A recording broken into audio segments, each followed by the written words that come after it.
আমরা সমসাময়িক বিজয় অর্জন করেছি, পরিপূর্ণ কিন্তু এখনো বিজয় অর্জন করতে পারি নাই। পরিপূর্ণ বিজয় আমরা সেই দিন অর্জন করব যেই দিন সংসদ ভবনে আল্লাহর কোরআন নিয়ে যেতে পারবো। পরিপূর্ণ বিজয় আমরা সেই দিন অর্জন করব যেই দিন সুপ্রিম কোর্ট, হাইকোর্ট, জজ কোর্টে আল্লাহর কোরআন দিয়ে বিচার ফাইসালা করা হবে। পরিপূর্ণ বিজয় আমরা সেই দিন অর্জন করব যেদিন লাল সবুজ পতাকার মাঝখানে তাওহীদের পতাকা, লা ইলাহা ইল্লাল্লাহর পতাকা উড়াতে পারবো। এই তাওহীদের পতাকা উড়াতে গিয়ে যদি কাদের মোল্লা, আলী সামি, আলী হাসান, মোহাম্মদ মুজাহিদের মতন ফাঁসি দড়িতে ঝুলতে হয়, আমরা কারা কারা রাজি আছি ফাঁসি দড়িতে ঝুলতে? দু হাত আল্লাহকে দেখিয়ে দেই।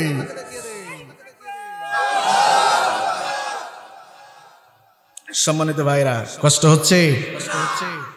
আল্লাহর নাম উচ্চারণ করতে কষ্ট হচ্ছে? বলেন লিল্লাহে তাকবীর, নারায়ে তাকবীর, লিল্লাহে তাকবীর। বীর মুসলমান ধরো আল কোরআন, ফিরায়ে আনো সেই হারানো সম্মান। লিল্লাহে তাকবীর, নারায়ে তাকবীর। আল্লাহ কবুল করেন, বলেন আমিন। আরো জোরে বলেন আমিন। কোন সূরা? আওয়াজ দিয়ে বলেন। আনকাবুত। আলোচ্য বিষয় কি? আল্লাহর আইন, সৎ লোকের শাসন প্রতিষ্ঠায় নামাজের ভূমিকা কি? আমরা তো নামাজ পড়ি জান্নাত খোঁজার জন্য, ঠিক না? আমরা নামাজ পড়ি কপাল কালো করে, বলি হুজুর দেখেন আমার কপালটা কালো হয়ে গেছে। এলাকায় যদি আল্লাহ কাউকে জান্নাতে দেয় আমাকেই দিবে, কারণ নামাজ পড়ে কপাল কি হয়েছে। আছে না এরকম মানুষ? দেখায় যে দেখেন হাদি সাহেব দেখেন আমার কি হয়েছে, নামাজ পড়ে সিজদা দিয়ে কি হয়েছে, কপালটা কালো হয়েছে। ওই কালো নিয়ে কি জান্নাত পাওয়া যাবে? যাবে। আজকে আমরা সেই বিষয়গুলো আলোচনা করব। আসলেই নামাজটা আল্লাহ কেন ফরজ করলেন? আল্লাহ তো ইচ্ছা করলে বছরে একদিন নামাজ ফরজ করতে পারতেন না? আল্লাহ ইচ্ছা করলে মাসে একদিন নামাজ ফরজ করতে পারতেন। আল্লাহ ইচ্ছা করলে সপ্তাহে একদিন নামাজ দিতে পারতেন। আল্লাহ ইচ্ছা করলে দিনে একবার নামাজ পড়লে তোমার ডিউটি শেষ হয়ে যাবে, কিন্তু আল্লাহ বছরে দেয় নাই, মাসে দেন নাই, সপ্তাহে দেন নাই, দৈনন্দিন 5 বার দিয়েছেন। এর কারণটা কি? এর কারণ আছে না নাই? আওয়াজ দিয়ে বলেন তো। আসেন আল্লাহ তাআলা কি বলেন? আল্লাহ রাব্বুল আলামিন বলেন, উতলু মা উহিয়া ইলাইকা মিনাল কিতাবি ওয়া আকিমিস সালাত ইন্নাস সালাতা তানহা আনিল ফাহশাই ওয়াল মুনকার। আল্লাহু আকবার। আল্লাহ রাব্বুল আলামিন বিশ্বনবী জনাব মুহাম্মদ রাসূলুল্লাহ সাল্লাল্লাহু আলাইহি ওয়াসাল্লাম কে বললেন, নবী উতলু মা উহিয়া ইলাইকা মিনাল কিতাব, আপনার কাছে যে কিতাবটা নাজিল করা হয়েছে আপনি মানুষের সামনে ওয়াজ করেন, নসিহত করেন, তেলাওয়াত করেন। বলেন আল্লাহু আকবার। 1 নম্বর নির্দেশনা কি দিলেন? তোমার কাছে যে কিতাব নাজিল করা হয়েছে এটা মানুষের সামনে কি করো? তেলাওয়াত করো, ওয়াজ করো, বক্তব্য দাও। কি দিয়া? কোরআন দিয়া। ওয়া আকিমিস সালাত, আপনি সালাত কায়েম করেন। সালাত কায়েম করলে কি হবে? ইন্নাস সালাতা তানহা আনিল ফাহশাই ওয়াল মুনকার। আল্লাহু আকবার। নামাজ যদি পড়ো, নামাজ যদি আদায় করো, দুনিয়ার সমস্ত গুনাহের কাজ, অশ্লীল কাজ থেকে নামাজ বাঁচাবে। আল্লাহু আকবার বলেন। আরো চিল্লাই বলেন আল্লাহু আকবার। এইবার আসুন, এই সূরাটা কখন নাজিল হয়েছে জানার দরকার আছে না নাই? এক কঠিন পরিস্থিতিতে আল্লাহ তাআলা সূরা আনকাবুতটা নাজিল করেছেন। আনকাবুত শব্দের অর্থ হলো মাকড়সা। চেনেন আপনারা? মাকড়সার কাজ কি? মাকড়সার কাজ কি? তাআলা এত শক্তিশালী প্রাণী থাকতে কেন মাকড়সার নামে সূরা দিলেন? অনেক তো শক্তিশালী পশু আমাদের সমাজে আছে না নাই?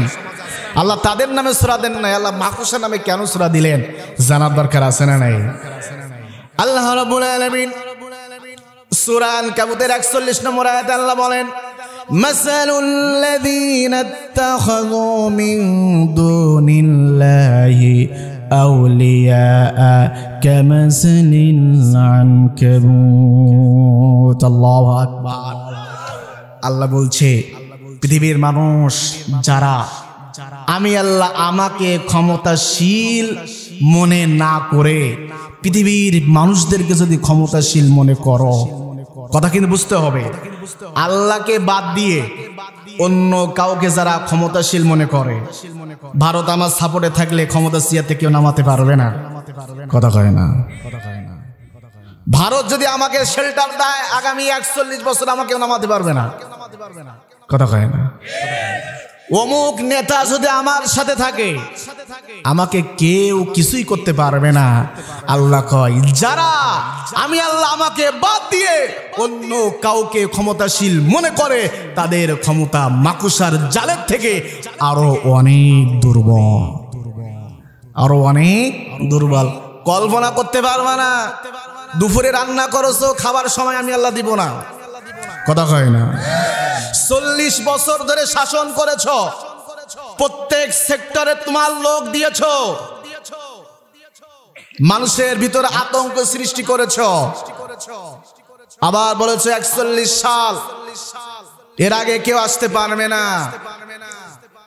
আবার কয় খেলা হবে। কি হবে? এই খেলা কিন্তু নতুন নয়, এই খেলাও ছিল ফিরাউনের সময়। ফিরাউন কিন্তু মুসার সাথে খেলা করতে ছিল, খেলায় কিন্তু টিকতে পারে নাই। আল্লাহ পানিতে চুপিয়ে মেরেছিলেন। নমরুদ খেলতে চাইছিল ইব্রাহিম আলাইহিস সালামের সাথে, আল্লাহ এমন খেলাইছে, জুতা পিটা করে দুনিয়ার বুক থেকে বিদায় করেছে। সুতরাং যে আলেমদেরকে নিয়ে ইতিপূর্বে 16 বছরে যারা খেলেছিল, আলেমদেরকে গুম করেছে, হত্যা করেছে, আল্লাহ এমন খেলাইছে, পিছনের দরজা দিয়ে পালাতে বাধ্য হয়েছে। খেলা করবা, আবার 70-80 টাকা তাহাজ্জুদ পড়ে, 70-80 টাকা কি করে? তাহাজ্জুদ পড়ে। এরকম আল্লাহওয়ালা বাংলাদেশ আর নাই। 70-80 টাকা কি করে? সেটা এখন পালাইছে। কি হয়েছে? মানুষদের উপর কি জুলুম তোমরা করেছো, কি নির্যাতন। আপনাদের সাতক্ষীরার কথা জানেন, সাতক্ষীরা রত্ন ছিলেন এমপি আব্দুল খালেক, মুহাদ্দিস আব্দুল খালেক, প্রিন্সিপাল আব্দুল খালেক, তার বাড়িটা পর্যন্ত ভেঙে দেওয়া হয়েছিল। সময় লাগে নাই, আল্লাহ তোমাদের বাড়িটা ভাঙার ব্যবস্থা করে দিয়েছে, ঠিক কিনা? সাতক্ষীরার মানুষদেরকে তারা কিভাবে অত্যাচার করেছে, নির্যাতন করেছে। আমরা বাড়ি ঘুমাতে পারি নাই, বাগানে ঘুমাতে হয়েছে, মাঠে গিয়ে ঘুমাতে হয়েছে, নাড়ার ভিতরে। আমার পরীক্ষা ছিল, পরীক্ষা পড়তে পারি না, নাড়ার ভিতরে ঘুমানো লাগছে। আমরা মসজিদে নামাজ পড়তে যেতাম, এই জন্য তারা কাছের বোতলে কেরোসিন দিয়ে মসজিদের সিঁড়ির ভিতরে রেখে ফোন দিয়েছে, এইখানে বোমার ব্যবস্থা করা হয়েছে। বাড়ি ঘুমাতে দেয় নাই। এই 16 বছরে কত মানুষ আছে 32টা ইট পর্যন্ত ভালোভাবে স্ত্রী সন্তানদের সাথে করতে পারে নাই, ঠিক কিনা? এইসব মানুষের চোখের পানি বৃথা যাবে না। তারা রাতে কেঁদেছে, আল্লাহর কাছে ফরিয়াদ করেছে, রব্বুল আলামিন তোমার কোরআনের কথা বলার কারণে সমাজে কোরআন প্রতিষ্ঠিত করতে চায়, এটাই হলো আমাদের দোষ, এটাই হলো আমাদের অপরাধ।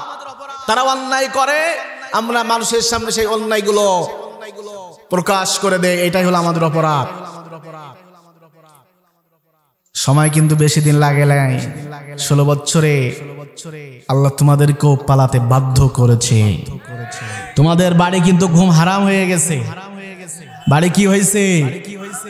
পানিতে তুমি যতটুকু নামবা ততটুকু তোমার কি হবে? ভিজে যাবে। তুমি মানুষের উপর যতটুকু জুলুম করবা তার দ্বিগুণ আল্লাহ তোমার উপর জুলুম করবে, ঠিক কিনা মুসলমান? সূরা আনকাবুত এমন পরিস্থিতিতে নাজিল হয়েছে, 40 বছরের নবীর কাছে কোরআন নাজিল হয় নাই, 40 বছরের 6 মাসে কোরআন নাজিল হয়েছে। এই 40 বছরের আগে তিনি ছিলেন আল আমিন, বিশ্বাসী। আবু জেহেল পর্যন্ত মুহাম্মদ সাল্লাল্লাহু আলাইহি ওয়াসাল্লামকে চুমা দিতেন আর বলতেন, ভাতিজা, তোমার মতন ভাতিজা পাবা কপালের ব্যাপার, ভাগ্যের ব্যাপার।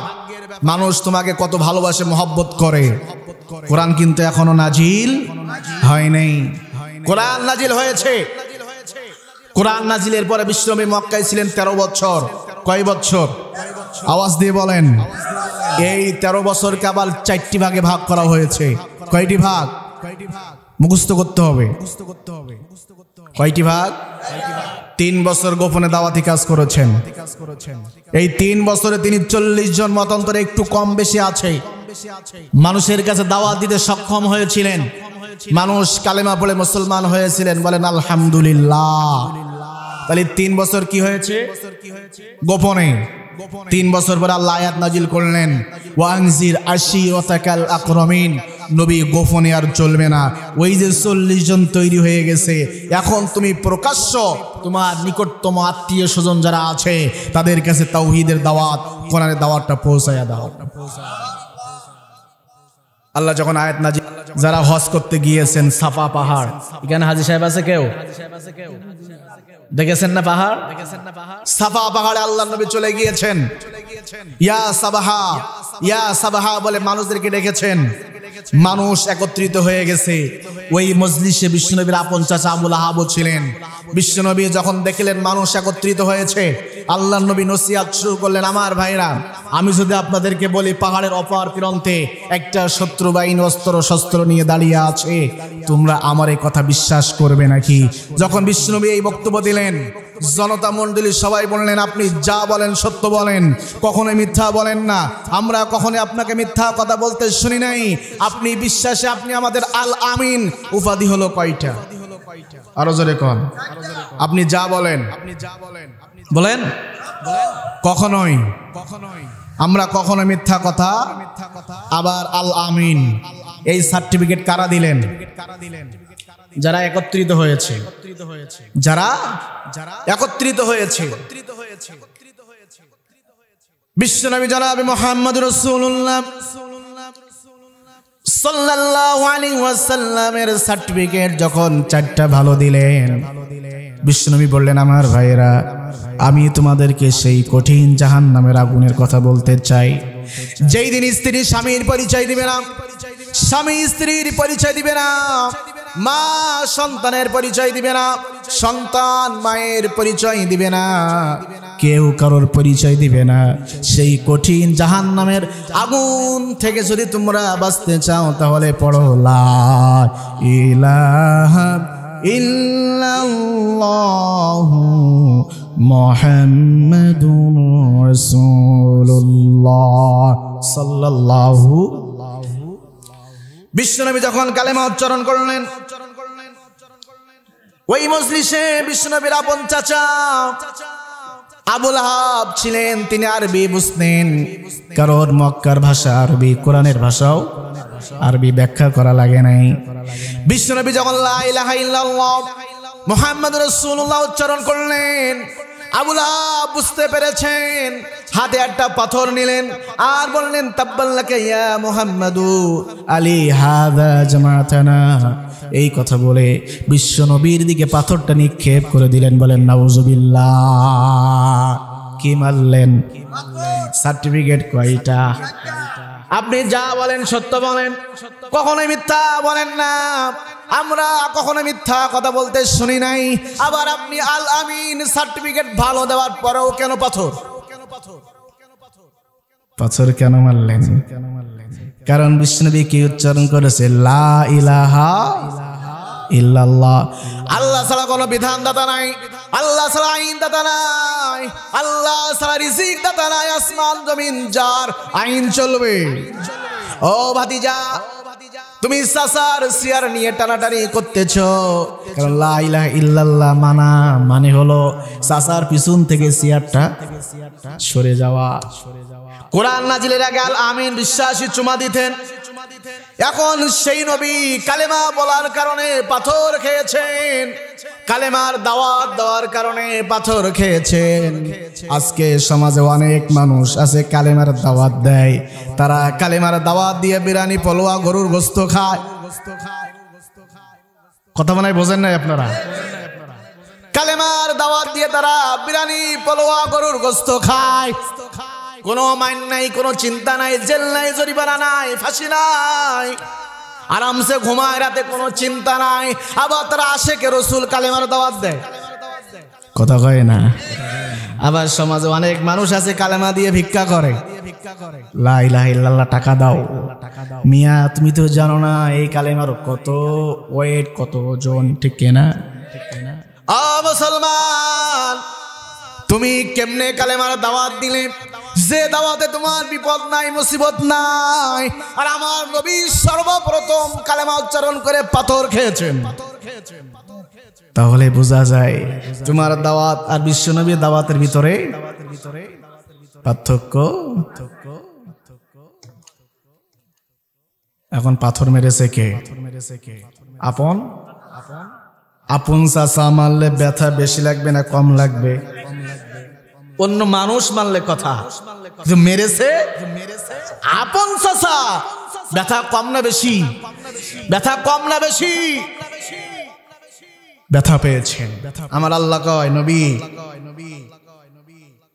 ব্যথা পেয়েছেন, কষ্ট হচ্ছে। আপনার সামনে এখন দুইটা রাস্তা। কয়টা রাস্তা? কে বলতেছে? কাকে? কি ভাই আপনাদের কষ্ট হচ্ছে? তাহলে একটু আওয়াজ না দিলে তো আমি মনে করবো যে আপনারা কিছু বুঝতেছেন না। আমরা সাতক্ষীরার মানুষ, সাতক্ষীরার বক্তাদের সামনে যদি আপনারা ঘুমান, আমরা ওয়াজ করতে পারি না, ঠিক না? কারণ আমাদের ওই সুবহানাল্লাহর ওয়াজ আমাদের হয় না, জিকির আজগারের ওয়াজ আমাদের হয় না, মাটির নিচের ওয়াজ হয় না, আমরা সব মাটির উপরে ওয়াজ করি। কারণ কোরআন তো মাটির নিচের জন্য না, কোরআন তো মাটির উপরের জন্য, কথা কয় না? সমাজ পরিবর্তন করতে হবে, মানুষের নৈতিক চরিত্র কিভাবে পরিবর্তন করতে হবে, এইটাই হলো আমাদের আলোচনার বিষয়। সুবহানাল্লাহ বলে জান্নাতে গাছ তৈরি হবে, তাই না? জাহাজ নিয়ে যাব, তোমরা জাহাজে উঠবা রে মামা, এসব আজ হবে না, কোরআন থেকে কথা হবে, ঠিক কিনা? কি রাগ করতেছেন ভাই? দুইটা রাস্তা নবী আপনার সামনে, একটা হলো হিজবুল্লাহ আর একটা হলো হিজবুশ শয়তান। একটা হলো হিজবুল্লাহ আর একটা হলো কি? একটা ডান একটা বাম, একটা ডান আর একটা কি বাম। যদি আপনি হিজবুল্লাহ গ্রহণ করেন, হিজবুল্লাহ রাস্তা যদি আপনি অংশগ্রহণ করেন, এই হিজবুল্লাহ রাস্তা আসার কারণে আপনার শরীরে পাথর আসবে, আপনার শরীর থেকে রক্ত ঝরবে, আপনাকে গুলি করা হবে, আপনাকে বাড়ি ঘুমাতে দেওয়া হবে না, আপনার হাত ভাঙার ভয় দেখানো হবে, চোখ তোলার ভয় দেখানো হবে। সিদ্ধান্ত আপনার, আপনি কোন রাস্তা নেবেন। আর যদি আপনি হিজবুল শয়তান নেন, পাবেন টাকা, পাবেন বাড়ি, পাবেন নারী, পাবেন ক্ষমতা, জান্নাত পাবেন না। এখন সিদ্ধান্ত আপনার, আপনি কোনটা করবেন।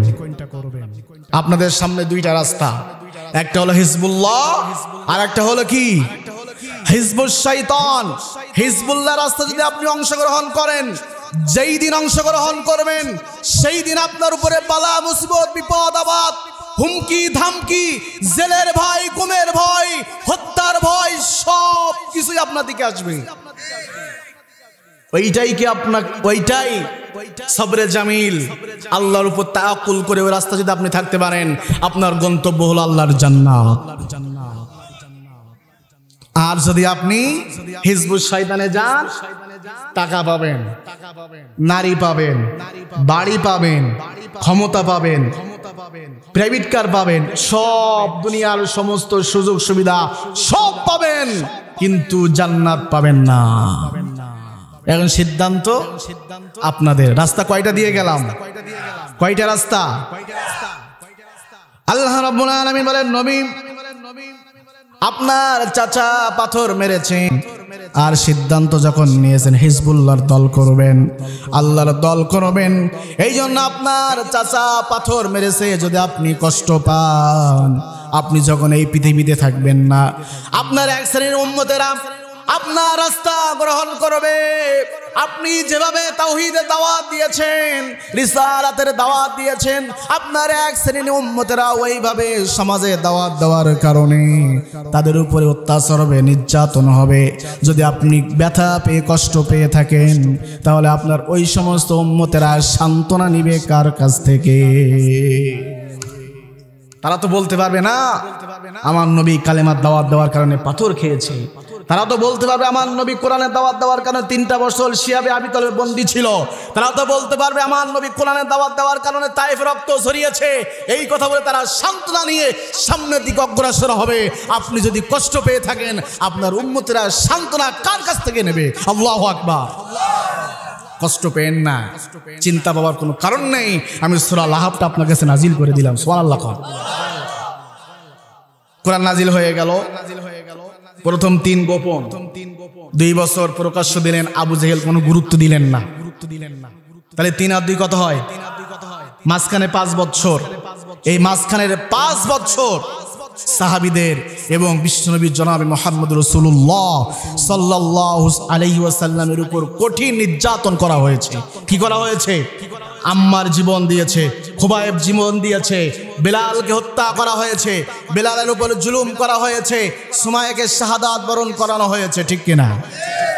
আবু জেহেল একদিন বিশ্বনবীর কাছে গিয়ে বলতেছে, ভাতিজা মুহাম্মদ শোনো, অনেক নির্যাতন তোমার উপর করেছি, অনেক জুলুম করেছি, অনেক অত্যাচার করেছি, কোরআনের দাওয়াত তো বন্ধ করো নাই, তবে তোমাকে একটা প্রস্তাব দিতে চাই। কি দিতে চাই? আওয়াজ দিয়ে বলেন। প্রস্তাবটা কি? তুমি যে কোরআনে কথা বলো ভাতিজা, এই কোরআনের কথাটা তুমি মসজিদের ভিতরে সীমাবদ্ধ রাখো। কোথায়? মসজিদের ভিতরে তুমি যা ইচ্ছা কোরআন দিয়ে সব কিছুই করো, খবরদার মসজিদের বাইরে এসো না। তোমার মসজিদে টাইলস লাগবে, আমি টাইলস দিব। এসি লাগবে, এসি দিব। ফ্যান লাগবে, ফ্যান দিব। কার্পেট লাগবে, কার্পেট দিব। মডেল মসজিদও বানাবো। খবরদার কোরআনটা মসজিদের বাইরে নিয়ে আসো না। মসজিদ দেখবা তুমি, সমাজ দেখবো আমি। প্রস্তাব ভালো না খারাপ? হ্যাঁ, 5 তারিখের আগে তো আপনারা এই সুযোগ সুবিধা গ্রহণ, কথা কয় না। আবার কয় খারাপ, আবার কয় কি রাগ করতেছেন ভাই? রাগ করতেছেন? আল্লাহ বললেন, নবী শোনো, তোমার চাচা যে প্রস্তাব দিয়েছে, আমি আয়াত নাজিল করলাম, হুয়াল্লাযী আরসালা রাসূলাহু বিল হুদা ওয়া দীনিল হক। আমি এই কোরআন শুধু নামাজ পড়ার জন্য নাজিল করি নাই। তোমার মা মারা গেছে, 40 দিন খতম শরীফ পড়বা, এই জন্য আমি কোরআন নাজিল করি নাই। তুমি তারাবিতে কোরআন খতম করবা, এই জন্য আমি কোরআন নাজিল করি নাই। ঝাড়ফুঁক করবা, এই জন্য আমি কোরআন নাজিল করি নাই। আমি কোরআন এই জন্য নাজিল করেছি, ওই দেখো আবু জেহেল একটা সংবিধান বানাইছে, ওই সংবিধান কবর দিতে হবে, ওই কবরের উপরে আমার কোরআন প্রতিষ্ঠিত করতে হবে, এই জন্য আমি কোরআন নাজিল করেছি। যাও আবু জেহেলকে বলো সিয়ার থেকে নামতে, না হলে কোরআন দিয়ে দেশ চালাতে।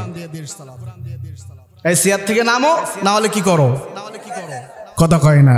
এখন আবু জেহেলও জানে যে আমি যদি কোরআন দিয়ে রাষ্ট্র চালাই, আমার গদি থাকবে না। আমি যে সুবিধা মতন আইন তৈরি করেছি, মানুষের উপর জুলুম করতেছি, অত্যাচার করতেছি, গুম করতেছি, চাঁদাবাজি করতেছি, দুর্নীতি করতেছি, সব কিছুই করতেছি, কোরআন দিয়ে করলে তো এইগুলো পারবো না, এইগুলা পারবো না। ভাতিজা সাবধান হয়ে যাও, তুমি কিন্তু আগের মতন ভালো নাও। তুমি 40 বছর আগে খুব ভালো ছিলে, কোরআন নাজিল আগে তুমি খুব ভালো ছিলে, তোমাকে নিয়ে আমরা গর্বিত হতাম। এখন তুমি চাচার পিছনে লাগছো, হবে না, হবে না। আল্লাহ কয় নবী শোনো, হবে না বলেছে, ইন্নাল্লাহা আশতারা মিনাল মুমিনিনা আনফুসাহুম ওয়া আমওয়ালাহুম বিআন্না লাহুমুল জান্নাহ ইউকাতিলুনা ফি সাবিলিল্লাহ ফায়াকতুলুনা। আমি মুমিনদের জান আর মাল ক্রয় করেছি কিসের বিনিময়? আওয়াজ দিয়ে বলেন। নবী ওই চেয়ারে বসার জন্য, যদি কাউকে মারতে হয় তোমাকে মারা লাগবে। ফায়াকতুলুন, যদি কাউকে মারা লাগে তোমাকে মারতে হবে। ওয়ায়ুকতালুন, প্রয়োজন হলে তোমাকেও মারা হবে। হ্যাঁ তুমি শহীদ হবা আর নাকি অন্য কাউকে জাহান্নামে পাঠাবা, ঠিক কিনা? নির্দেশ কার? যদি এইটা করতে পারো, কোরআন প্রতিষ্ঠিত করতে গিয়ে আবু জেহেলের সাথে লড়াই করে জিহাদ করে, প্রয়োজন হবে তোমার অনেক সাহাবী জীবন দিবে, আবার অনেক অনেক কাফের মুশরিকদের জীবন নিবে, ফায়াকতুলুন ওয়া ইউকতালুন, মারবে এবং মরবে। এটা যদি করতে পারো, ইন্নাল্লাহা আশতারা মিনাল মুমিনিনা আনফুসাহুম ওয়া আমওয়ালাহুম, আমি যে ওয়াদা করেছি বিআন্না লাহুমুল জান্নাহ, ওই জান্নাত তোমাদেরকে দেব। বিশ্বাস হয় না? ওয়াদানা আলাইহি হাক্কান ফিত তাওরাত, আমি তাওরাতে এই কথা বলেছি, ওয়াদা করেছি। ওয়াল ইনজিল, ইনজিলে এই কথা বলেছি। ওয়াল কোরআন, কোরআনে ওয়াদা করেছি। যদি আল্লাহর জন্য জীবন নিতে পারো, আবার আল্লাহর জন্য জীবন দিতে পারো, তুমি জান্নাতের মালিক হবা। জান্নাতটা কুরাই করে নিলে। আস্তে কইলেন সুবহানাল্লাহ। এখন আবু জেহেল যখন আয়াতটা শুনলে চলে গেলেন, লাস্ট একটা প্রস্তাব নিয়ে এসেছে, ভাতিজা আগে একটা প্রস্তাব নিয়েছিলাম, আর একটা লাস্ট প্রস্তাব, যদি এটা মানো তাহলে ভালো, না হলে তোমার জন্য করুণ পরিণতি অপেক্ষা করতেছে। কি? 6 মাস তুমি আমার ইবাদত করবা, আর 6 মাস আমরা তোমার ইবাদত করব। প্রস্তাব ভালো না খারাপ? আওয়াজ দিয়ে কন, ভালো না খারাপ? আল্লাহ কয়, জিব্রাইল যা, চলে যা। ওই আলাস আবু জেহেল কি কয়? কি কইলাম? আলহাস, কি রাগ করলেন? আলহাস বললাম তাই? আমি এই কথাটা সব জায়গায় বলে আলহাস আবু জেহেল, যেখানে আবু জেহেলের নামটা আসে। আমাদের সমাজ যারা হজ করে তাদেরকে কি বলা হয়? আওয়াজ দিয়ে কন, আলহাস। আর আবু জেহেল শুধু হজ করতো না, কাবার সভাপতি আবু জেহেল, কথা কয় না?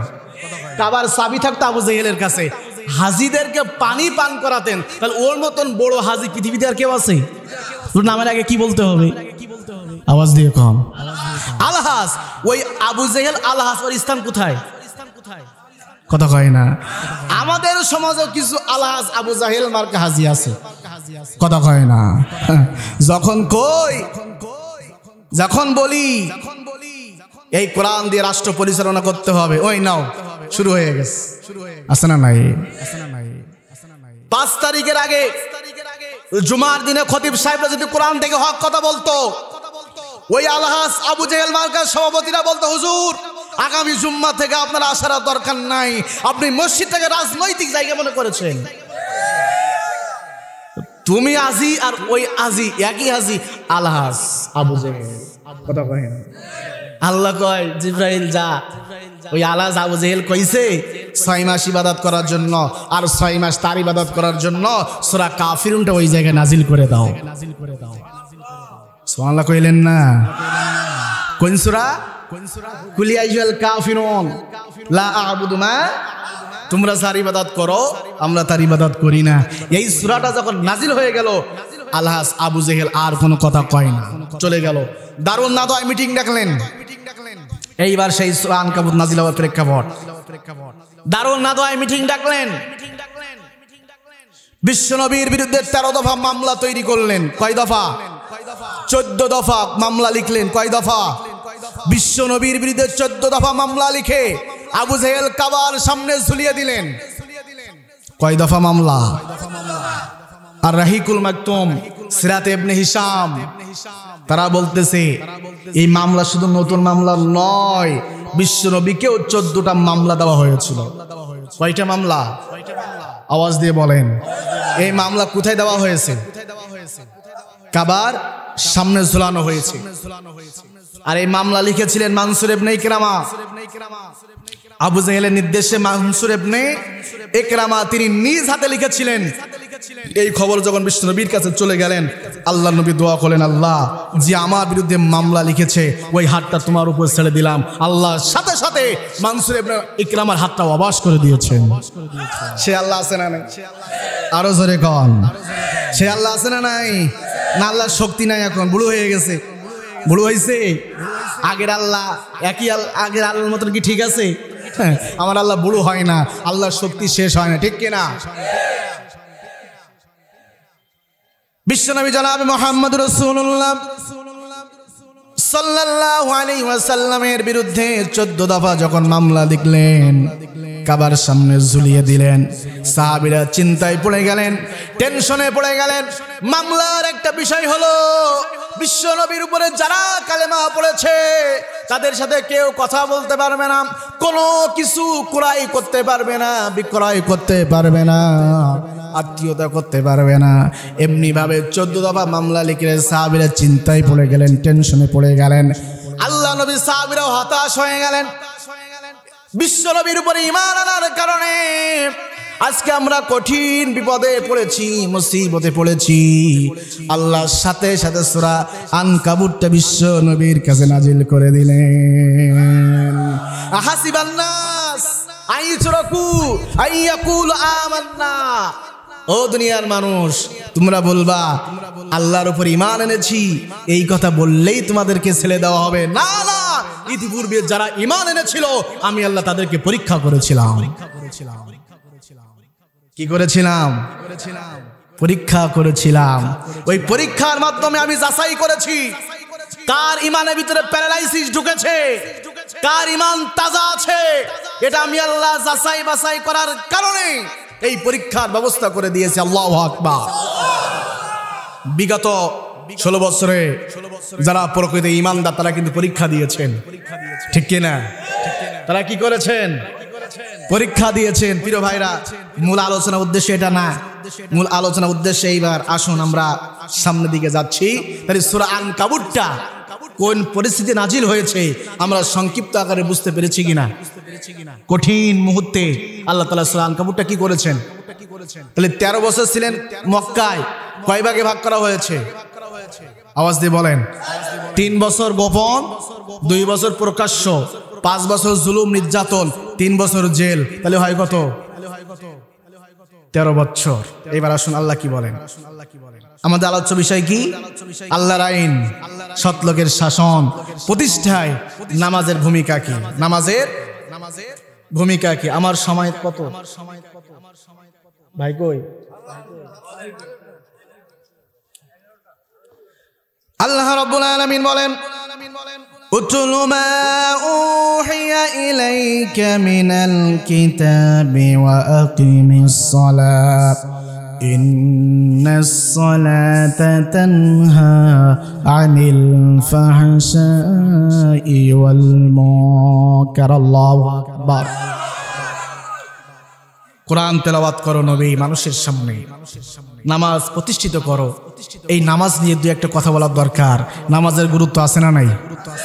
পৃথিবীতে আল্লাহ যত বিধান দিয়েছেন, ফরজ আইন দিয়েছেন, এটা জমিনে দিয়েছেন। একমাত্র ইবাদত যেটা সিদরাতুল মুনতাহায় নিয়ে আল্লাহ তাআলা নামাজটা ফরজ করেছিলেন। সুবহানাল্লাহ বলবেন না? প্রথম আসমান, দ্বিতীয় আসমান, তৃতীয়, চতুর্থ, পঞ্চম, ষষ্ঠ, সপ্তম, তার উপরেই সিদরাতুল মুনতাহা, ওখানে নিয়েই আল্লাহ তাআলা 50 ওয়াক্ত নামাজ তার গোলামদের জন্য ফরজ করেছিলেন। কয় ওয়াক্ত? কয় ওয়াক্ত? আমরা পড়ি কয় ওয়াক্ত? 45 ওয়াক্ত গেল কই? কই গেল? বিশ্বনবী জনাবে মুহাম্মদ রাসূলুল্লাহ সাল্লাল্লাহু আলাইহি ওয়াসাল্লাম আল্লাহ তাআলা বিশ্বনবীর কাছে যখন 50 ওয়াক্ত নামাজ ফরজ করেছেন, এই নামাজ নিয়ে বিশ্বনবী রওনা দিয়েছেন। ষষ্ঠ আসমানে মুসা কালিমুল্লাহ সে জিজ্ঞাসা করলেন, ইয়া রাসূলুল্লাহ, আল্লাহ সুবহানাহু ওয়া তাআলা আপনার উম্মতের জন্য কি উপহার দিলেন? বিশ্বনবী বললেন 50 ওয়াক্ত নামাজ ফরজ করেছেন। মুসা বললেন, এই 50 ওয়াক্ত নামাজ আপনার উম্মতেরা পড়তে পারবে না, কষ্ট হয়ে যাবে। যান আপনি মালিকের কাছে গিয়ে আবেদন করে নামাজটা কমানোর ব্যবস্থা করে নেন। বিশ্বনবী চলে গেলেন। রব্বুল আলামিন 5 ওয়াক্ত কমালেন, থাকে 45 ওয়াক্ত নামাজ। এই 45 ওয়াক্ত নামাজ নিয়ে আবার বিশ্বনবী রওনা দিয়েছেন। মুসা আলাইহিস সালাম জিজ্ঞাসা করলেন, খবর কি? কয় 5 ওয়াক্ত কমাইছে, কয় আপনার উম্মতের জন্য কষ্ট হবে, আপনি যান। বিশ্বনবী আবার গেলেন, আবার আসলেন। এই করতে করতে যখন আল্লাহ তাআলা 5 ওয়াক্ত নামাজ দিলেন, 45 ওয়াক্ত মাফ করে দিলেন। এই 5 ওয়াক্ত নামাজ নিয়ে যখন আবার বিশ্বনবী রওনা দিয়েছেন, মুসা আলাইহিস সালাম বললেন, খবর কি? বিশ্বনবী বললেন, 5 ওয়াক্ত দিয়েছে, কয় ওয়াক্ত? মুসা কয় আপনি আবার যান, এই 5 ওয়াক্ত নামাজ আপনার উম্মতরা পড়ার সময় পাবে না, চার দোকানে বসে টেলিভিশন দেখার সময় পাবে, গল্প করার সময় পাবে, তাস খেলার সময় পাবে, ক্যারাম খেলার সময় পাবে, টিভির সামনে বসে সিনেমা দেখার সময় পাবে, আপনার উম্মতরা নামাজ পড়ার সময় পাবে না। যান, ঘুমানোর ব্যবস্থা করেন। নবী কয় আমার শরম করে, লজ্জা করে।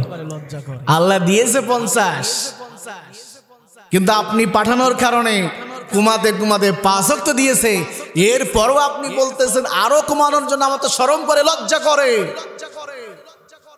এসব কিছু কিন্তু আমার আল্লাহ দেখছে। কে দেখছে? আল্লাহ কয় রাসূল চিন্তা করার কোনো কারণ নাই, আমি তো 50 ওয়াক্ত দিয়েছিলাম, কিন্তু তোমার কনসেশনের দাবিতে আমি ঘুমাতে ঘুমাতে 5 ওয়াক্ত দিয়েছি, কিন্তু আমি তো রব, আমি মালিক আল্লাহ, 50 ওয়াক্তর কথা বলেছি। তুমি যাও, দুনিয়াতে যাওয়ার পরে তোমার উম্মতের সামনে নসিহত করো, ওয়াজ করো। আমার যে সমস্ত বান্দারা 5 ওয়াক্ত নামাজ যথাসময় মসজিদে আদায় করবে, আমি রব্বুল আলামিন তার আমলনামায় 50 ওয়াক্ত নামাজের সওয়াব দেব। এখন মুসা কি খারাপ কথা বলেছিল? এই 5 ওয়াক্ত নামাজ কি হবে? পড়ার সময় সাত দোকানে বসে গল্প করে, হাইয়া আলাস সালাহ হাইয়া আলাল ফালাহ হচ্ছে, কোনো খবর নাই, কোনো চিন্তা নাই। মুসা কি ভুল বলেছিল? কথা কয় না। মুসা ভুল বলেছিল? 5 ওয়াক্ত পড়লে 50 ওয়াক্ত নামাজ। সময় পেলে নামাজ নিয়ে আরো কিছু কথা বলবো ইনশাআল্লাহ। রব্বুল আলামিন বলেন ওয়াকিমিস সালাত, যদি তোমরা সালাত কায়েম করতে পারো, নামাজ যদি তোমরা আদায় করতে পারো, গোলাম আমি আল্লাহ ওয়াদা করলাম ইন্নাস সালাতা তানহা আনিল ফাহশাই ওয়াল মুনকার, এই নামাজ গুনাহের কাজ, অশ্লীল কাজ থেকে তোমাকে বাঁচাবে। বলেন সুবহানাল্লাহ। তাহলে যে ব্যক্তি নামাজ পড়বে সে অন্যায় করার কোনো সুযোগ নাই, যে নামাজ পড়বে গুনাহের কাজ করার সুযোগ নাই। এখন আপনাদের কাছে প্রশ্ন, নামাজও পড়ে গুনাহ করে আছে না নাই? কথা কয় না। নামাজও পড়ে। আপনাদের এলাকায় কি মানুষ মাঠে কাজ করে, ধান চাষ করেন? আমাদের সমাজে এমন নামাজি আছে 5 ওয়াক্ত নামাজ মসজিদে আদায় করে, ফজরের নামাজ জামাতে পড়ে, বাসায় যায়, যাওয়ার পরে কোদাল কান ঘাড়ে নেয়, মাঠে যায়, মাঠে গিয়ে মাল কাঁচা দেয়। মাল কাঁচা চেনেন? যে কাঁচার পাছা বেরিয়ে থাকে এটাকে কি বলা হয়? মাল কাঁচা দিয়ে 1 আঙুলের জায়গায় 5 আঙুল কাটে। কি কাটে? আইল কাটে। কি কাটে? আইল কাটতে কাটতে ফুলসিরাতের মতো রাস্তা হয়ে গেছে। কথা কয় না। 2 জন আইল কাটতে কাটতে ফুলসিরাতের মতন কি হয়েছে, ও রাস্তাতে মানুষ যেতে পারে না। আবার ফজরের সময় কি করছে? হ্যাঁ, ফজরের সময় অনেক মুরব্বীরা দাড়ি পেকে গেছে, মাগরিবের নামাজ পড়ে 7 দোকানে বসে টেলিভিশন চাই। কি ড্যান্স, কত সুন্দর একটা নারী নাচতেছে, বুকে ওড়না নাই, ছোট কাপড় চোপড় পড়েছে, মুরব্বী ঠ্যাং নাচে আর চা খায় আর টেলিভিশন চাই। কথা খায় না। এই আপনাদের এলাকার কথা বলছি না, আপনাদের এলাকায় আছে? আছে। আল্লাহ বললেন ইন্নাস সালাতা তানহা আনিল ফাহশাই ওয়াল মুনকার। ও গোলাম, নামাজ যদি আদায় করো, নামাজ যদি তুমি কায়েম করো, নামাজ যদি তুমি পড়তে পারো, এই নামাজ গুনাহের কাজ, অন্যায় কাজ থেকে নামাজ তোমাকে হেফাজত করবে। আল্লাহ যেহেতু বলেছে, আল্লাহর কথা সত্য না মিথ্যা? আরো জোরে, জোর হলো না। এখন কোন নামাজ আপনার গুনাহের কাজ থেকে বাঁচাবে? যে নামাজ আল্লাহর দরবারে কবুল হবে, যে নামাজির নামাজ আল্লাহর কাছে কবুল হয়ে যাবে, তার নামাজটা গুনাহের কাজ থেকে বাঁচাবে। সুবহানাল্লাহ কোন। এখন ওই যে বলেছে আল্লাহর আইন, সৎ লোকের শাসন প্রতিষ্ঠায় নামাজের ভূমিকা কি, এইবার শুরু হবে। আল্লাহ বললেন গোলাম, এই নামাজের ভিতরে আমি 10টারও বেশি শিক্ষা দিয়েছি, ভূমিকা দিয়েছি। এই শিক্ষা ভূমিকা যদি তুমি নামাজ থেকে নিতে পারো, ওই নামাজ আল্লাহর দরবারে কবুল হবে, তা না হলে এই নামাজ আল্লাহর দরবারে কোশ্চিন কালেও কবুল হবে না। কয়টা শিক্ষা? 10টারও বেশি শিক্ষা আল্লাহ নামাজে দিয়েছেন।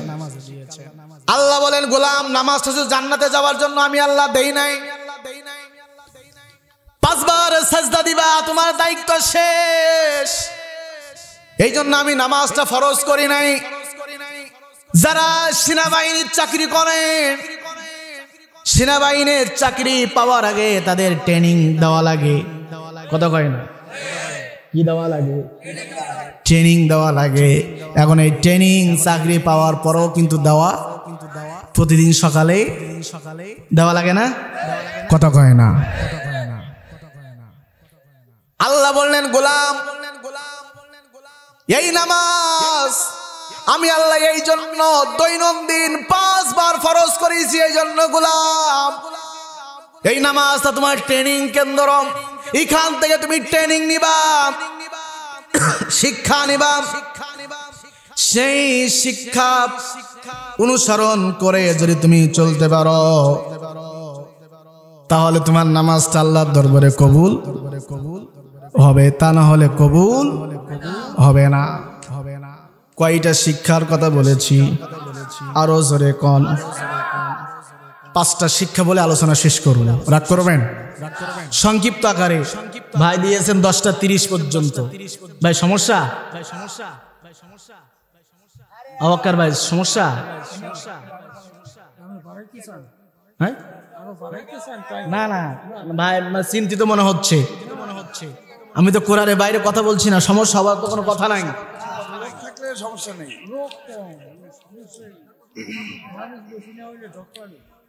নামাজ থেকে আল্লাহ 10টা শিক্ষা দিয়েছেন, এর মধ্য থেকে 5টা শিক্ষা আপনি যদি মনোযোগ সহকারে আলোচনাটা শুনতে পারেন, আমার বিশ্বাস এই নামাজটা আল্লাহর দরবারে কবুল হয়ে যাবে। তা না হলে এই নামাজ কিন্তু আল্লাহর দরবারে কবুল। নামাজ থেকে 1 নম্বর শিক্ষা নিয়ে বাড়ি যান। মসজিদ তৈরি করেছেন, মসজিদ তৈরি করার পরে মসজিদে নামাজ পড়ার জন্য কি লাগে? মসজিদ তৈরি হয়েছে, এখন নামাজ পড়বেন, কি লাগবে? ইমাম লাগবে। কে লাগবে? মসজিদ তৈরি হয়েছে, মসজিদ তৈরি করেছেন, নামাজ আদায় করবেন, কি লাগবে? আওয়াজ দিয়ে বলেন, ইমাম ছাড়া কি নামাজ হওয়ার সম্ভাবনা আছে? আওয়াজ দিয়ে বলেন, আছে? ইমাম ছাড়া নামাজ হওয়ার সম্ভাবনা। এখন মসজিদ তৈরি করেছেন, ইমাম নেবেন। কোন বন্ধু যদি হুজুর থাকে তাকে বলেন যে হুজুর, বন্ধু একটা হুজুর দাও।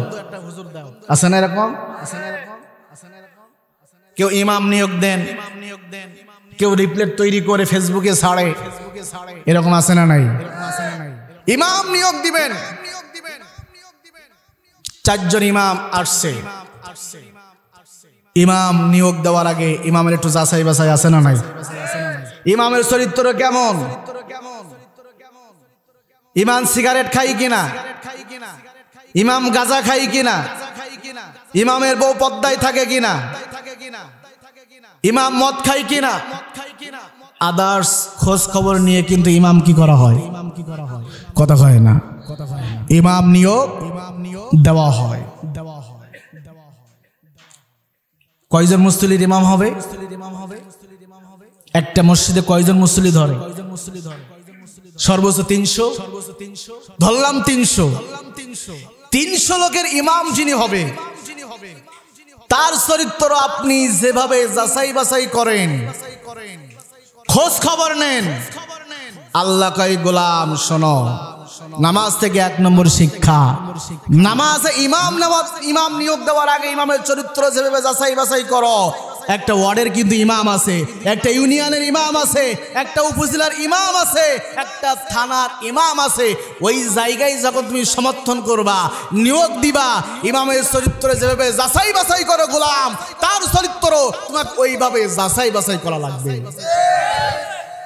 কথা মনে হয় বোঝাতে পারি নাই? হ্যাঁ, বুঝাতে পেরেছি? ইমাম মানে কি? আওয়াজ দিয়ে কোন ইমাম মানে কি? নেতা। আল্লাহ কয় 1 নম্বর শিক্ষা শোনো গোলাম, 1 নম্বর শিক্ষা নিয়ে যাও।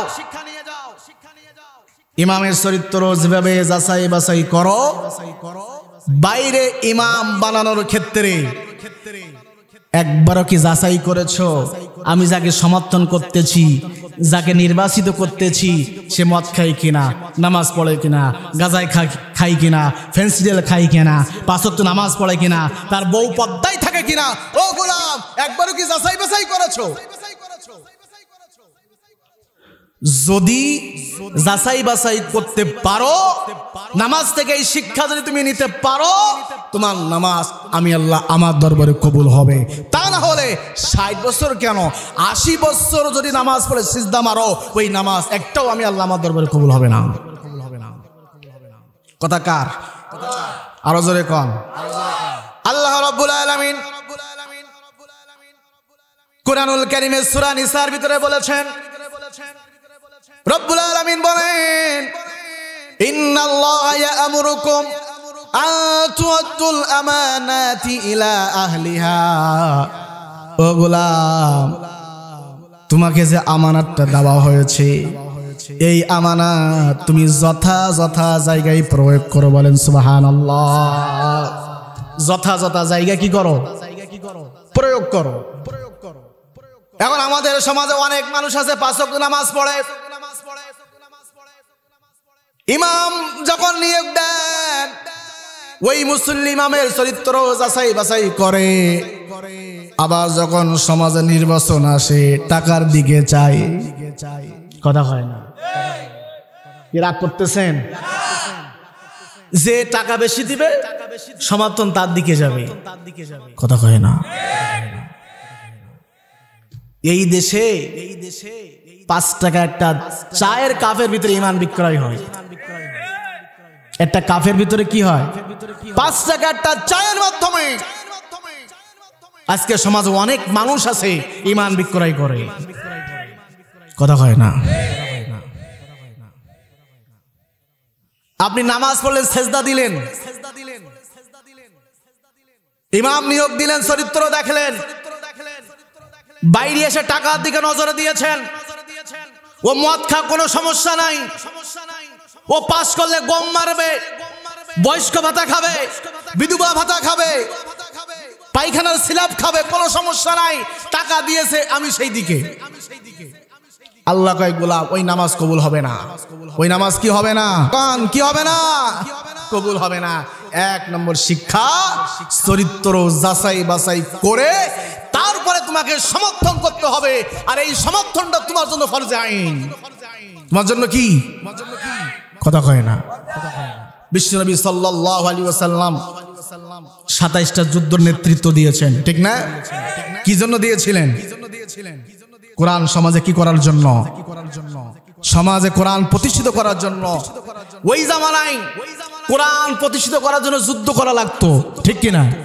তরবারির মাধ্যমে যুদ্ধ করে তারপরে ক্ষমতার চেয়ারে বসতে হতো। আর এই জামানায় আছে সিল ভোট। কথা কয় না? আপনি যদি কোরআন ওয়ালাদের দিকে যেতে পারেন, কোরআন ওয়ালাদেরকে যদি আপনি ক্ষমতার চেয়ারে বসাতে পারেন, এই সমাজে কোরআন কায়েম হয়ে যাবে। কথা কয় না? এই জন্য রব্বুল আলামিন বলেন, গোলাম নামাজ থেকে 1 নম্বর শিক্ষা নাও। নেতা নির্বাচন করার ক্ষেত্রে নামাজের ভিতরে যেটা তুমি ইমামের চরিত্র যেভাবে চিরুনি অভিযান দিয়ে যাচাই বাছাই করো, গোলাম বাইরের ইমামের চরিত্র যদি ওইভাবে যাচাই বাছাই করতে পারো, ওই নামাজ আল্লাহর দরবারে কবুল হয়ে যাবে। এখন আপনি নামাজ পড়লেন, এমন একজনকে বসালেন যে 1 লাখ টাকা বাজেট হয়েছে, 50,000 টাকা নিজের পকেটে নিছে, আপনার আমলনামায় যাবে না? কথা হয় না? আপনার আমলনামায় যাবে না? অবশ্যই যাবে, কারণ আপনি তাকে সমর্থন দিয়ে ওই জায়গায় নিয়েছেন। আর সমর্থন করার মাধ্যম হলো 3টা। কয়টা? একটা হলো আমি সাক্ষ্য দিলাম এই পদে তুমি যোগ্য, তুমি সৎ মানুষ। 2 নম্বর আমি সুপারিশ করলাম মানুষের সামনে যে আমি সুপারিশ করেছি এই ব্যক্তি ভালো মানুষ, সৎ মানুষ। 3 নম্বর আমি আল্লাহকে বললাম, আল্লাহ এই ক্ষমতার চেয়ারে বসে প্রতিনিধিত্ব, তুমি যে পৃথিবীতে প্রতিনিধিত্ব পাঠিয়েছো, খলিফা পাঠিয়েছো, একমাত্র সেই যোগ্য। কথা হয় না? এখন আপনি যাকে দিলেন সে হলো উল্টা, আমল নামায় আসবে না? কথা হয় না? আসবে না? মনে করেন আপনি বরিশাল থেকে ঢাকায় যাবেন পরিবহনে, কিতে যাবেন? পরিবহনে যাবেন। এখন পরিবহনের যিনি ড্রাইভার তিনি হলো মদখোর, কি খোর। আর পিছনে যারা বসে হাজি, মুফাসসির, মুহাদ্দিস, ইমাম, ফকি, খতিব সবাই পিছনের সিটে। আর যিনি গাড়ি চালাচ্ছেন সে কি খোর। আচ্ছা গাড়ি কি ঢাকায় যাবে না কোথায় যাবে? খালে। কোথায় বলবে? খালে বলবে। ড্রাইভার যদি নামাজি হয়, পরেজগার হয়, মুত্তাকি হয়, আর পিছনের সিটে সব যদি মরখল হয়, ওকে ঢাকায় যাবে গাড়ি? কথা কয় না? ঢাকায় যাবে না? পিছনের সিটে সব মদখোর, আর সামনে যিনি বসে গাড়ি চালাচ্ছেন ইনি নামাজি, পরেজগার। গাড়ি কোথায় যাবে? ঢাকায় যাবে কি যাবে না? তা মনে করে এই রাষ্ট্রটা একটা গাড়ি। এই রাষ্ট্রটা কি? একটা গাড়ি। আপনি নামাজ পড়েন, হজ করেছেন, যাকাত দেন, দান করেন, পর্দায় রাখেন, স্ত্রী সন্তান সবাইকে পর্দায় রাখেন, কিন্তু আপনি সমর্থন দিলেন একজন মদখোর, বেনামাজি, বাটপার, সিটার, দুর্নীতিবাজ। রাষ্ট্র স্টারিং এ আপনি বসিয়ে দিলেন। আপনি নামাজ যতই পড়ুক না কেন ওই গাড়ি জাহান্নামের ভিতরে ঢুকে যাবে। কথা কয় না? কষ্ট হচ্ছে ভাই, কষ্ট হচ্ছে। তাহলে 1 নম্বর শিক্ষা আমরা কি বুঝতে পেরেছি? নামাজ কেন কবুল হচ্ছে না? এখানে একজন মানুষ বলুন তো, হুজুর আমি নামাজ পড়ে কিন্তু অন্যায় করি না, আছেন কেউ? আমি তাই বলতে পারবো না। আর আপনারা কি? কারণ আমি শিক্ষা নিতে পারি নাই, আমি নামাজ থেকে শিক্ষা নিতে পারি নাই, যার কারণে আমার নামাজ আল্লাহর দরবারে কবুল হচ্ছে না। ঠিক কিনা? তো নামাজ থেকে একটা শিক্ষা পেলাম কি? নেতা নির্বাচন। কি নির্বাচন? আওয়াজ দিয়ে বলেন। আল্লাহ রাব্বুল আলামিন 2 নম্বর শিক্ষার কথা বললেন, গোলাম শোনো, নামাজের সময় হয়ে গেছে। মুয়াজ্জিন বলে কাতার সোজা করেন। আমাদের দায়িত্ব কি? কাতার। কথা কয় না? ঐক্যবদ্ধ হয়ে কাতার সোজা করা। এখন আপনি যদি চিন্তা করেন আমি কাতার সোজা করবো না, ঐক্যবদ্ধ হয়ে নামাজ পড়বো না, আপনার নামাজ হবে? কোশ্চিন কালেও নামাজ হবে না। ঠিক কিনা? আল্লাহ বললেন, গোলাম নামাজ থেকে 2 নম্বর শিক্ষা নিয়ে বাড়ি যাও। নামাজ আদায় করার সময়, ইমামের পিছনে নামাজ পড়ার সময় যেমনি ভাবে কাঁধে কাঁধ মিলাইয়া নামাজ পড়ো, আল্লাহর বিধান বাস্তবায়ন করো। মসজিদ থেকে যখন বাইরে যাবা ওইভাবে ঐক্যবদ্ধ হয়ে, যখন ইসলামের বিরুদ্ধে আঘাত আসবে, ইসলাম নিয়ে ষড়যন্ত্র করা হবে, আলেমদেরকে নিয়ে ষড়যন্ত্র করা হবে, ও গোলাম তোমার 2 নম্বর দায়িত্ব হলো ঐক্যবদ্ধ হয়ে তার প্রতিবাদ করা। যদি করতে পারো তোমার নামাজ কবুল হবে, তা না হলে ওয়াতাসিমু বিহাবলিল্লাহি জামিআ ওয়া লা তাফাররাকু। তোমরা কোরআনে কাছে ঐক্যবদ্ধ হয়ে যাও, বিভেদ করো না। আনাকিমুদ্দিন ওয়া লা তাতাফাররাকু ফি। কোরআন কায়েম করার ক্ষেত্রে, দিন কায়েম করার ক্ষেত্রে বাড়াবাড়ি ভেদাভেদ করার কোনো সুযোগ। নামাজ যদি ভেদাভেদ করো নামাজ হবে? নামাজ হবে? নামাজ হবে? তাহলে ঐক্যবদ্ধ হয়ে জমিনে আল্লাহর বিধান বাস্তবায়ন যারাই করবে তাদের নামাজ আল্লাহর দরবারে কবুল হয়ে যাবে। সংক্ষিপ্ত আকারে বলতেছি। আল্লাহ বললেন, গোলাম 3 নম্বর শিক্ষা নিয়ে বাড়ি যাও নামাজ থেকে। ইমাম নির্বাচন করেছো, ইমাম দাঁড়িয়ে গেছে মুসাল্লায় নামাজ পড়ার জন্য। মুয়াজ্জিন আকামত দিলেন, আকামত শেষ হয়ে গেছে। ইমাম বলল আল্লাহু আকবার, বলে সূরা ফাতিহা পড়া শুরু করলেন, আলহামদুলিল্লাহি রাব্বিল আলামিন মালিক ইয়াউমিদ্দিন। মাঝখানে ভুল আছে না নাই? কথা কয় না। আলহামদুলিল্লাহি রাব্বিল আলামিন মালিক ইয়াউমিদ্দিন হইছে না ভুল হইছে? এখন পিছনে যারা থাকে তারা কি করে? কিভাবে দেয়? কথা কয় না। আল্লাহু আকবার, সুবহানাল্লাহ। হুজুর আপনার ভুল হইছে। কি হইছে? না দাঁড়ায় থাকেন। কি করে? যে চাচা কথা বলতে পারে না সে বলে আল্লাহু আকবার, হুজুর আপনার ভুল হইছে। কথা কয় না। আল্লাহ বলে গোলাম শোনো, নামাজ থেকে 3 নম্বর শিক্ষা নাও গোলাম। ইমাম ভুল করেছে, তুমি আল্লাহু আকবার বলে ইমামকে সংশোধন করিয়েছো। ইমাম আবার ভুল করেছে, তুমি আবার লুকমা দিয়েছো। ইমাম সংশোধন করে নাই, আবার ভুল করেছে, তুমি আবার লুকমা দিয়েছো। ইমাম সংশোধন করে নাই, ইমাম রাখবেন না ছাড়বেন? হ্যাঁ, শুধু ছাড়বেন না, গলা ধাক্কা দিয়ে কি করবেন? কথা হয় না। যাচাই বাছাই করে তোমাকে নিয়েছি, যাচাই বাছাই করে তোমার ইমাম নিয়োগ দিয়েছি। তুমি ভুল করতেছ, আমি বারবার আল্লাহু আকবার বলতেছি, তুমি সংশোধন করো নাই, যাও তোমার পিছনে নামাজ পড়বো না। কথা কয় না। না, ইমাম রাখবেন। যে ওয়াক্তে ভুল করবে তোমার নামাজ শেষ করে বের হ, তোর মতো ইমাম দরকার নেই।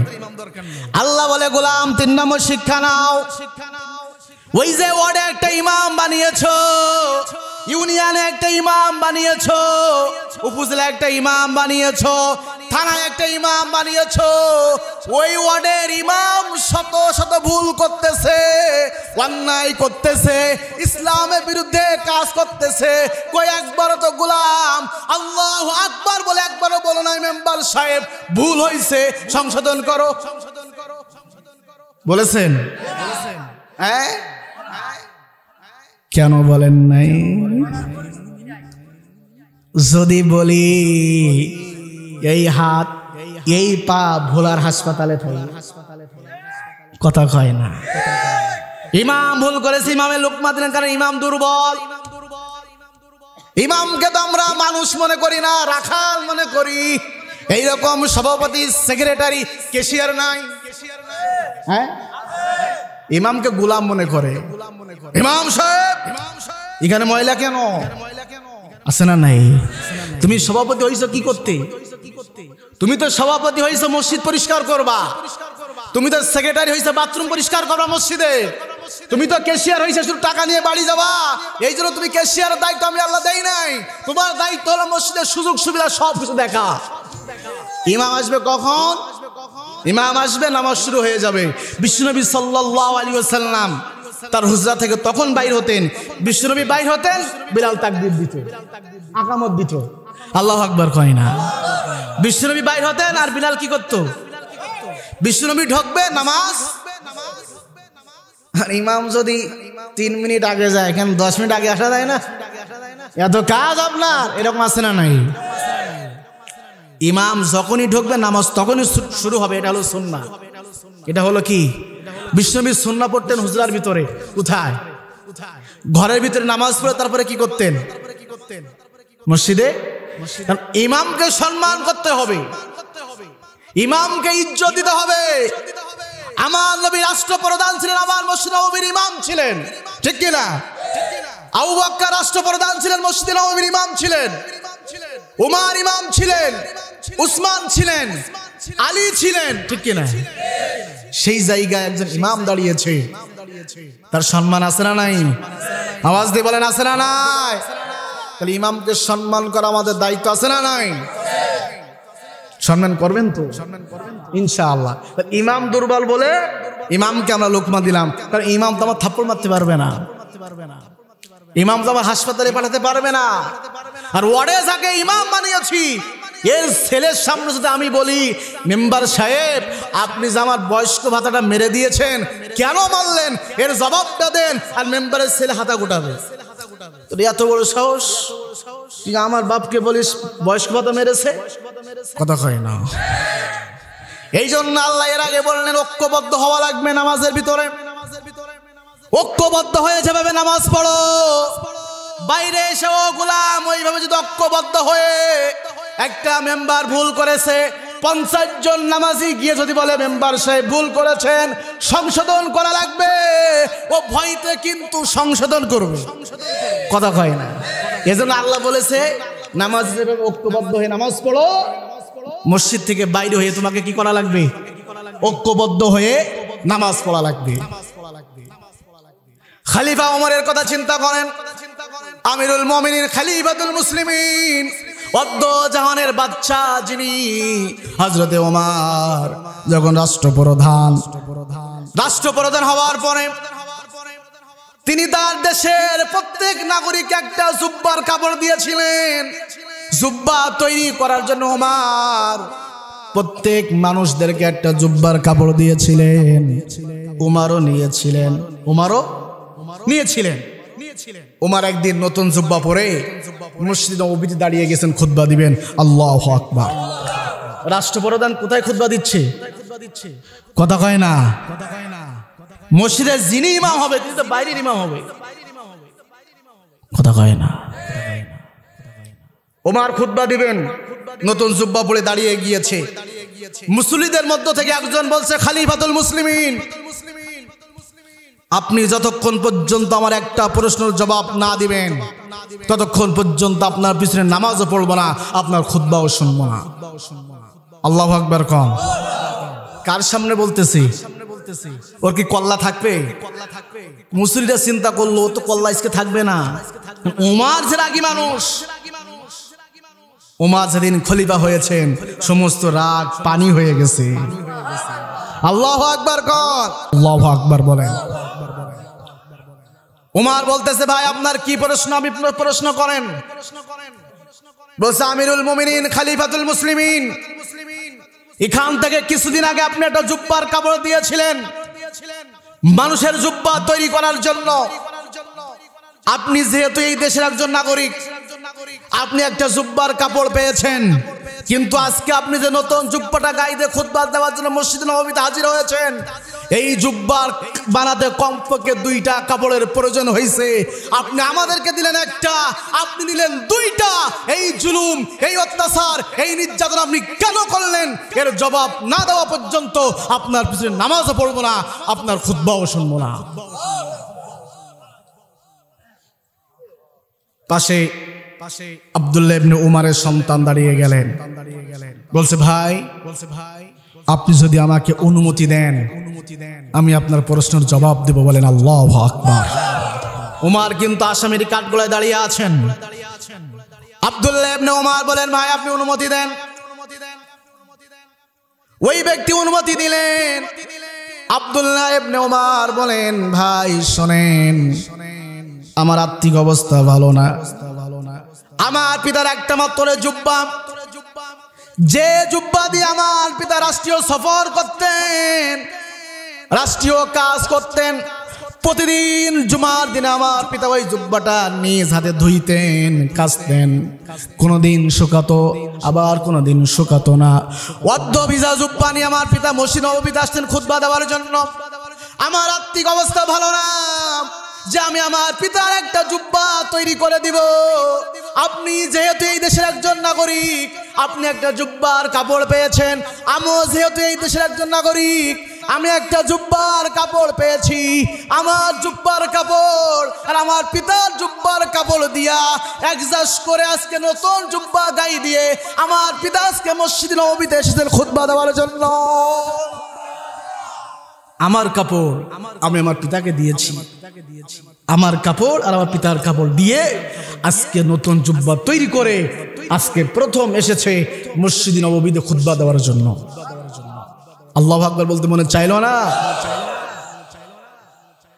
ওই মুসল্লি কেঁদে ফেললেন, আমিরুল মুমিনিন আপনি আমাকে ক্ষমা করে দেন, আমি ওয়াদা করতেছি আমার জান যেন আমি ওমরের জন্য কুরবানি করতে পারি।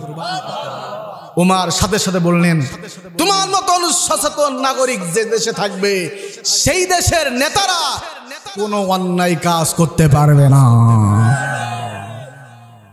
এই হলো খলিফাদের বৈশিষ্ট্য। যদি আপনি কোরআন ওয়ালাদেরকে এই জায়গায় নিয়ে যেতে পারেন, আপনি তাদেরকে লুকমা দিবেন, তারা মাথা পেতে লুকমাটা গ্রহণ করবে। কথা কয় না? সেই আলেমদেরকে আমরা মৌলবাদ, জঙ্গিবাদ বলে গালি দেই। কথা কয় না? বিগত 16 বছরে ভারতকে খুশি করার জন্য স্বৈরাচার আলেমদেরকে জঙ্গিবাদ, মৌলবাদ বলে গুম করেছে, ফাঁসি দিয়েছে, হত্যা করেছে, জেলখানার ভিতরে বন্দী করে রেখেছে, ঠিক কিনা? আজকে আমরা লক্ষ্য করেছি, আজকে এক শ্রেণীর মানুষ ভারতের পাদে পা দিয়ে আজকে আবার এই বাংলাদেশে আলেমদেরকে নিয়ে জঙ্গি এবং মৌলবাদ বলে গালি দেওয়া হচ্ছে। আমরা তাদেরকে সাবধান করতে চাই, ইতিপূর্বে যারা ভারতের ফাঁদে যারা পা দিয়েছে, ভারতের ফাঁদে পা দিয়েছিল বঙ্গবন্ধু শেখ মুজিবুর রহমান, তাকে হত্যা করতে বাধ্য করা হয়েছে, ঠিক কিনা? যেদিন তাকে হত্যা করা হয়েছিল এই বাংলার মানুষ মিষ্টি বিতরণ করেছিল। কথা কয় না? ভারতের ফাঁদে পা দিয়েছিল এই যে স্বৈরাচার, পিছনের দরজা দিয়ে পালাতে বাধ্য হয়েছে। আজকে আমরা এক শ্রেণীর মানুষদেরকে দেখছি ভারতের ফাঁদে পা দিয়ে আলেমদেরকে নিয়ে বিভিন্ন ষড়যন্ত্র কথা বলতেছেন। আপনাদের ধ্বংস কিন্তু অনিবার্য, ও তো পিছনে রাস্তা খুঁজে পেয়েছে, আপনি কোনো রাস্তা খুঁজে পাবেন না। খবরদার, আলেমদেরকে নিয়ে মৌলবাদ, জঙ্গিবাদ বলে গালি দিবেন না, সাবধান করে দিচ্ছি, ঠিক কিনা? যদি আলেমরা জঙ্গিবাদ, মৌলবাদ হয়, এই দেশের প্রত্যেক নাগরিক মৌলবাদ আর জঙ্গিবাদ। কারণ বিয়ের সময় আলেমদেরকে লাগছে। তুমি যখন জন্মগ্রহণ করেছিলে তোমার কানে আজান দেওয়ার জন্য হুজুরদেরকে লাগছে। কথা কয় না? লাগে নাই? খবরদার, ভারতকে খুশি করার জন্য আলেমদের বিরুদ্ধে গালি দিবা না। আলেমদেরকে গালি দেওয়া মানে স্বয়ং আমার নবীকে গালি দেওয়া। আল উলামা ওয়ারাসাতুল আম্বিয়া, সকল নবী রাসূলের ওয়ারিস হলো আলেমরা, ঠিক কি না? সম্মানিত ভাইরা, তাহলে 3 নম্বর শিক্ষা কি? ইমাম ভুল করলে কি করতে হবে? আওয়াজ দিয়ে বলেন, কি করতে হবে? প্রিয় ভাইরা, সময় শেষ হয়ে গেছে, আজকের আলোচনা করব না, এই পর্যন্ত থাক নাকি? অনেক কষ্ট করে এসেছি সাতক্ষীরা থেকে, অনেক কষ্ট করে এসেছি। 10টা করতে গেলে তো সারা রাত হয়ে যাবে। আর 2টা বলি, 5টা বলতে চেয়েছিলাম, আর 2টা বলি। 2টা সংক্ষিপ্ত আকারে বলে মোনাজাত দিয়ে ইনশাল্লাহ আজকে আমাদের আলোচনা শেষ হবে ইনশাআল্লাহ। তাহলে 1 নম্বর হলো নেতা নির্বাচন শিখায়। আল্লাহর আইন, সৎ লোকের শাসন প্রতিষ্ঠায় নামাজের কি? কথা কয় না? তাহলে সৎ লোক দিয়ে নামাজ আদায় করতে হয়, ঠিক কিনা? সৎ লোক না হলে নামাজ হবে না।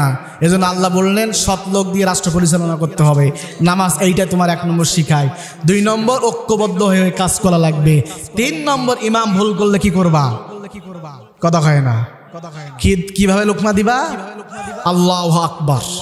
সমাজে যেখানে অন্যায় হবে, ইসলামের বিরুদ্ধে ষড়যন্ত্র হবে, সেখানেই নারায়ে তাকবীর, আল্লাহু আকবার বলে তোমাকে প্রতিবাদ করতে হবে। এই প্রতিবাদ যদি তুমি করতে পারো, এই নামাজ আমি আল্লাহ আমার দরবারে কবুল হবে। এই নারায়ে তাকবীর কি আবার দলের স্লোগান? দলের স্লোগান নয়। কুম ফাংজির ও রব্বাকা ফাকাব্বির, নবীর জমিনে দাঁড়িয়ে যাও আর তাকবীর দিতে থাকো, আল্লাহু আকবার। 4 নম্বর শিক্ষা, মসজিদে যখন মুয়াজ্জিন বলে কাতার সোজা করেন, ওই কাতারে তাবলিগ থাকে না? চরমোনাই থাকে না? বিএমপি থাকে না? জামাত থাকে না? আর অন্য দলের কথা বললাম না। এই 4 দল কিন্তু একই কাতারে দাঁড়িয়ে নামাজ পড়ে। ওখানে মারামারি আছে? কথা কয় না? মারামারি আছে? আমার পাশের থেকে সরে যাও, তুমি থাকলে নামাজ পড়বো না, এরকম কি কেউ বলেছে? কেন বলে নাই? মসজিদে কার বিধান মানা হচ্ছে? আওয়াজ দিয়ে বলেন। মসজিদে আল্লাহর বিধান মানার কারণে মসজিদের ভিতরে শান্তি আছে না নাই? কোনো মারামারি নাই, কোনো হট্টগোল নাই, কোনো চিল্লাচিল্লি নাই। কাঁধে কাঁধ মিলাইয়া একই কাতারে বিভিন্ন দলের লোক দাঁড়িয়ে নামাজ পড়তেছে। কে ফকির, কে আমির, এটা যাচাই বাছাইয়ের সুযোগ নাই। মসজিদে যাকে মেনে নামাজ পড়ো ও গোলাম। মসজিদ থেকে বাইরে গিয়ে তার বিধান যদি মানতে পারো, ওই সমাজে শান্তি প্রতিষ্ঠিত হবে। নামাজ থেকে 4 নম্বর শিক্ষা, মসজিদে যার বিধান মানো, মসজিদের বাইরে কথা কয় না? আওয়াজ দিয়ে বলেন। এখন আমরা কি মসজিদের বাইরে আল্লাহর বিধান মানি? আল্লাহর বিধান মানি? এর অনেক ব্যাখ্যা আছে, সংক্ষিপ্ত আকারে বলতেছি। আপনি 5 তারিখের আগে চলে যান। আপনি যদি বিএমপির মিছিল করে আমলিগের অফিসে গিয়ে যদি বলেন ভাই আমার একটা চা দেন, চা দিবে? কি দিবে? কি দিবে? মায়ের। কি হবে? মায়ের হবে। কেন মায়ের হবে? ওখানে নেতার আদর্শ মানি, কথা কয় না। সেই নেতা যার মুখে দাঁড়িয়ে নেই, সেই নেতার আদর্শ মানি যে নামাজ পড়ে না, সেই নেতার আদর্শ মানি যে কোরআন পড়তে পারে না, কথা কয় না। এইরকম নেতা আমাদের সমাজ আছে না নাই? শুধু উপর লেভেলের নেতা না, নিচের পর্যায়ের নেতারাও আছে না নাই, কথা কয় না। এই জন্য আল্লাহ বলে গোলাম সমাজে অশান্তি এই কারণে। মসজিদ থেকে তুমি শিক্ষা নিতে পারো নাই, মসজিদ থেকে যদি তুমি 4 নম্বর শিক্ষা নিতে পারো, মসজিদে যাকে অনুসরণ করব, যার বিধান মানবো, মসজিদের বাইরে গিয়ে তার বিধান মানবো, যদি করতে পারো তোমার নামাজ কি হবে? আওয়াজ দিয়ে বলেন, আরো চিল্লাই বলেন, কবুল হবে। তা না হলে কবুল হওয়ার সম্ভাবনা নাই। কয় নম্বর হলো? 5 নম্বর। এখন ইমাম সাহেব আজকে মনে করলেন আজকে কোরআন দিয়ে নামাজ পড়বো না, হাদিস দিয়ে নামাজ পড়বো। হ্যাঁ, কথা কয় না। ভাইরা আমার, প্রতিদিন তো কোরআন দিয়ে পড়ি, আজকে হাদিস দিয়ে পড়ি, নামাজ হবে?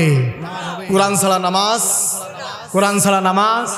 ও গোলাম শোনো, 5 নম্বর শিক্ষা, নামাজ যেমনি ভাবে কোরআন ছাড়া হয় না, মসজিদের বাইরে যাও, তোমার অর্থনীতি, রাজনীতি, পররাষ্ট্রনীতি, পরিবার নীতি, দোকান নীতি, লেনদেন নীতি, সমস্ত নীতি যদি কোরআন মোতাবেক করতে পারো, ওই নামাজ আল্লাহর দরবারে কবুল হবে। তা না হলে তোমার নামাজ আল্লাহর দরবারে কবুল হবে না।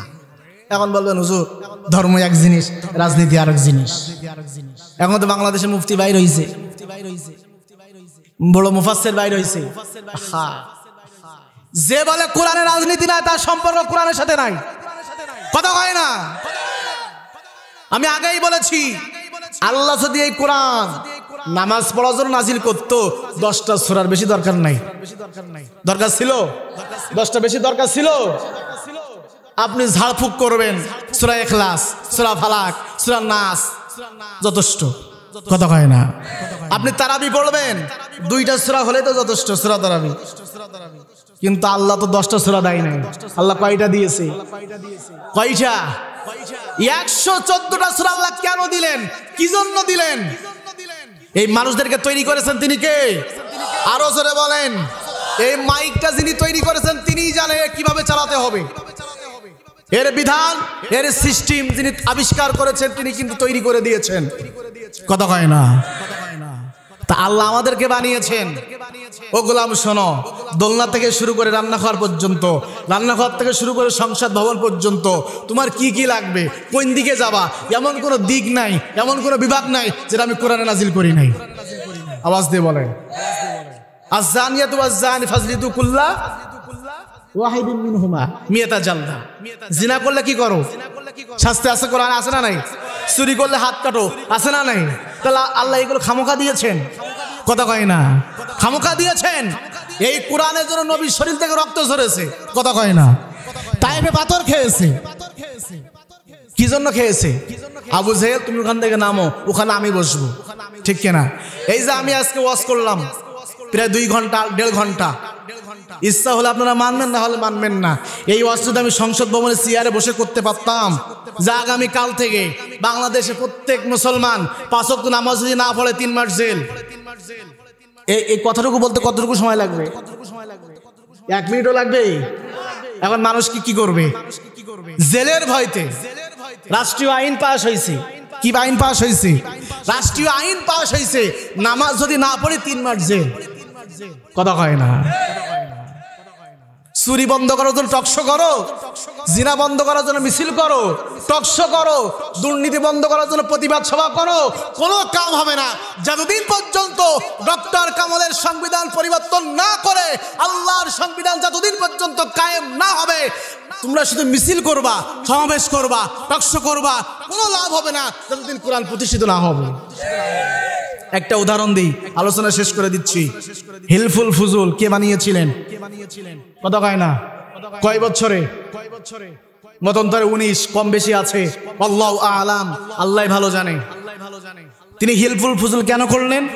চুরি বন্ধ করবে, ডাকাতি বন্ধ করবে, জিনা বন্ধ করবে, খুন বন্ধ করবে, জুলুম বন্ধ করবে, হত্যা বন্ধ করবে। তিনি কি পেরেছিলেন? কথা কয় না।